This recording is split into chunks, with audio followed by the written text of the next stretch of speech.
DSC అభ్యర్థులకు big relief. AP DSC అభ్యర్థులకు certificate upload చేయడంలో సమస్యలు ఎదురవుతుండటంతో ప్రభుత్వం కీలక ప్రకటన చేసింది. సర్టిఫికెట్లు అప్లోడ్ చేయడం తప్పనిసరి కాదని మంత్రి నారా లోకేష్ ట్వీట్ చేశారు.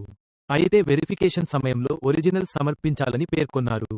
మొత్తం 16,347 పోస్టుల భర్తీకి నోటిఫికేషన్ రిలీజవ్వగా మే 15 వరకు దరఖాస్తు చేసుకునేందుకు అవకాశముంది. పరీక్షలు జూన్ 6 నుంచి జూలై 6 వరకు జరగనున్నాయి.